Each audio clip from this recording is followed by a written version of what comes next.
শওকত আলী চৌধুরীর বিরুদ্ধে যুক্তরাজ্যে 25 মিলিয়ন মার্কিন ডলার আর মানি লন্ডারিং এবং দুর্নীতির অভিযোগটি তদন্ত চেয়ে আমরা রিট পিটিশনটি দায়ের করি। এর প্রেক্ষাপটটা শুরু হয়েছে, আপনারা জানবেন যে বিগত সরকারের আমলে ভূমিমন্ত্রী ছিলেন সাইফুজ্জামান চৌধুরী।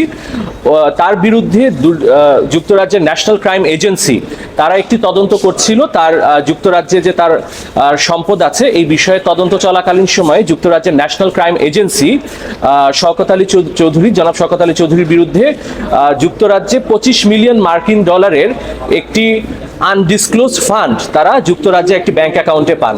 পরবর্তীতে ন্যাশনাল ক্রাইম এজেন্সি বাংলাদেশ সরকারের BFIU Bangladesh financial intelligence unit তাদেরকে এই বিষয়টি অবহিত করে এবং বলেছিল, ন্যাশনাল ক্রাইম এজেন্সি বলেছিল যে আমরা 4 সপ্তাহ এই অর্থটিকে 25 মিলিয়ন ডলার এটিকে আমরা যুক্তরাজ্যে হোল্ড করে রাখছি, যদি বাংলাদেশ সরকারের পক্ষ থেকে কোনো আইনি ব্যবস্থা করা হয় তখনই আমরা এটা রিপ্যাট্রিয়েশনের জন্য ব্যবস্থা নিব।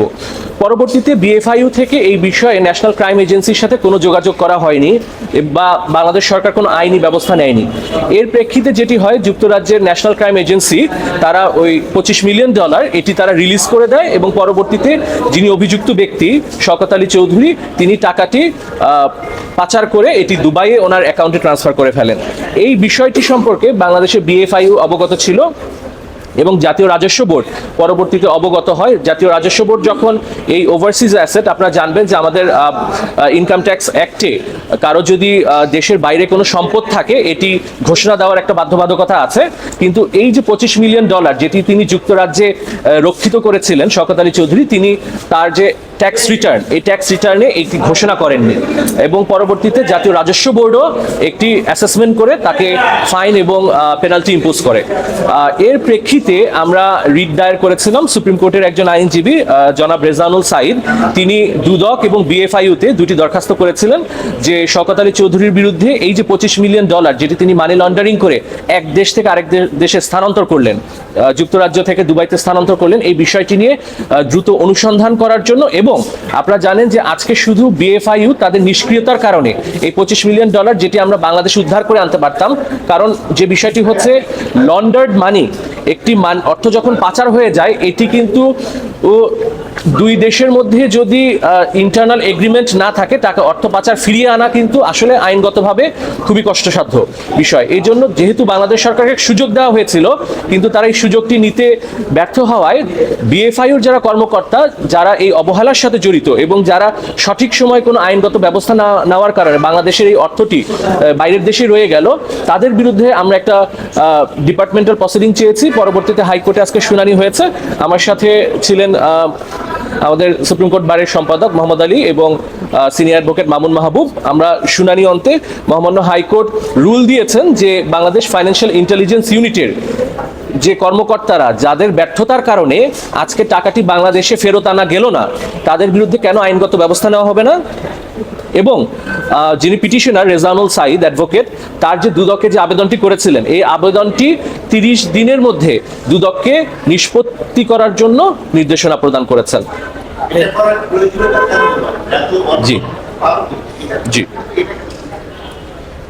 আবার বলেন প্রশ্নটা। স্পেসিফিকলি এটাই কেন?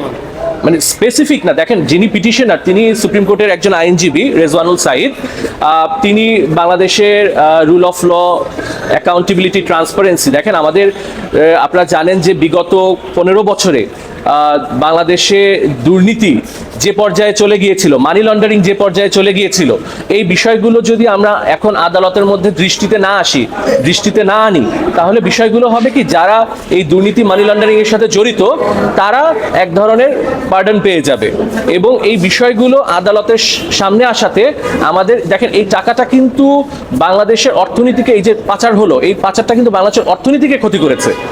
কাজে একজন সুপ্রিম কোর্টের আইনজীবী হিসেবে বাংলাদেশের অর্থনীতি রক্ষা, বাংলাদেশের আইনের শাসন প্রতিষ্ঠা, দুর্নীতিমুক্ত বাংলাদেশ প্রতিষ্ঠা করা কিন্তু দায়িত্ব রয়েছে, because lawyers are the officers of the court. সেই হিসেবে তিনি রিট পিটিশনটি দায়ের করেছেন। আচ্ছা, হাইকোর্টের কোন বেঞ্চ এবং তিনি দীর্ঘদিন যাবত দুর্নীতি, জবাবদিহিতা, সুশাসন নিয়ে কাজ করছেন। পিটিশনার কোন বেঞ্চ এই আদেশটা দিয়েছেন? বেঞ্চ দিয়েছেন ম্যাডাম জাস্টিস ফাহমিদা কাদের, তার বেঞ্চ এবং তার বেঞ্চ, তার নেতৃত্বাধীন বেঞ্চ আদেশ দিয়েছে। যে আপনি বললেন যে যুক্তরাজ্য থেকে ইনফর্ম করা হয়েছিল বিএনপিতে, সেটা কবে নাগাদ? এটি বিভিন্ন পত্রিকায় এসেছে। আমাদের যে সোর্স অফ ইনফরমেশন, এটি বিভিন্ন পত্রিকায়, দৈনিক পত্রিকায়, জাতীয় পত্রিকায় এসেছে যে ন্যাশনাল ক্রাইম এজেন্সি যুক্তরাজ্যের, তারা ডিএফআইইউ কে 4 সপ্তাহ সময় দিয়েছিল যে এই বিষয়ে তারা কোনো ফ্রিজিং আদেশ বা রেস্ট্রেইন্ট অর্ডার চায় কিনা। ওই সময়টা কোন সময় ছিল? এটা বিগত জুন জুলাইয়ের দিকে, এই বছরের জুন জুলাইয়ের দিকে, এই বছর জুন জুলাইয়ের দিকে 4 সপ্তাহের জন্য তারা টাকাটা হেল্ড আপ করে রেখেছিল, যে এর মধ্যে যদি বাংলাদেশ সরকার তাদেরকে কিছু না জানায় তাহলে টাকাটা তারা আর এটা নিয়ে আগাবে না। এবং যিনি অভিযুক্ত ব্যক্তি, তাকে জিজ্ঞেস করা হয়েছিল ন্যাশনাল ক্রাইম এজেন্সি থেকে যে আপনার এটা সোর্স কোথায়, তিনি সন্তোষমূলক জবাব দিতে পারেননি ন্যাশনাল ক্রাইম এজেন্সি। হ্যাঁ, আপনি